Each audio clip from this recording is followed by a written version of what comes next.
Nagsalita ang isang pinagkakatiwalaang source ukol sa pagiging selosa ni Kim Chu, na nagpapakita ng isang mas malalim na pananaw sa kanyang karakter sa loob ng kanyang mga relasyon. Ayon sa ulat, napansin ng source na si Kim ay medyo selosa, lalo na kapag may mga hindi kilalang tao na nagtitext sa kanyang partner, si Paulo. Nagbigay siya ng halimbawa na kapag si Paulo ay tumatanggap ng mga mensahe, kaagad ay may pumapasok na mga katanungan at selos mula kay Kim. Ngunit, nang suriin ni Paulo ang kanyang cellphone, napag-alaman na ang mga mensahe na iyon ay mula sa NDRRMC, National Disaster Risk Reduction and Management Council. Ipinapadala ng NDRRMC ang mga babala at paalala sa mga netizens sa pamamagitan ng text message, lalo na sa panahon ng malakas na pag-ulan o iba pang mga kalamidad.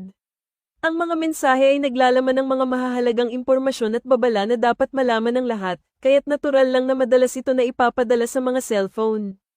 Ang pagkabuking na ito ay nagbigay diin sa pagiging cute at minsan na nakakatawang aspeto ng pagiging selosa ni Kim. Hindi na bago ang ganitong uri ng sitwasyon sa relasyon ng magkasintahan, ngunit nagbigay ito ng ibang pananaw kung paano nagre-react ang mga tao sa mga sitwasyong ito.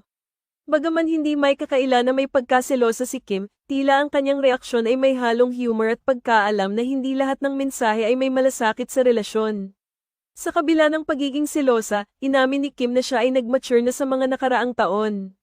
Ayon sa kanya, natutunan niyang pahalagahan ang kanyang relasyon sa ibang paraan. Hindi na siya katulad ng dati na nagpapakita ng labis na sweetness para lamang ipakita ang kanyang pagmamahal. Sa halip, nagkaroon siya ng pagkakataon na i-reflect ang kanyang sarili at matutunan ang halaga ng balanseng emosyon sa isang relasyon. Ibinahagi pa niya ang kanyang karanasan sa mga nakaraang relasyon kung saan ginawa niyang pangkaraniwan ang pagpapakita ng sobrang sweetness para makuha ang atensyon at pagmamahal ng kanyang partner. Sa pagsasalita tungkol sa pagiging selosa, sinabi ni Kim na tila normal na bahagi ito ng anumang relasyon. Sinasabi niyang lahat ng may jowa ay may bahagyang pagkaselosa, ngunit ang tunay na tanong ay kung sino ang pinagmumulan ng selos. Sa kanyang pananaw, ang pagiging selosa ay hindi laging negatibo, ngunit isang indikasyon ng pagmamahal at pag-aalala. Ipinakita niya na ang pangunahing layunin ay hindi ang magkaroon ng selos sa lahat ng oras, kundi ang malaman kung paano mag-manage ng mga emosyon sa tamang paraan. Dagdag pa niya, sa bawat relasyon, may iba't ibang aspeto at isyu na kinakailangang pagtuunan ng pansin. Ang pagiging open at komunikasyon ay napakahalaga upang maiwasan ang mga hindi pagkakaintindihan.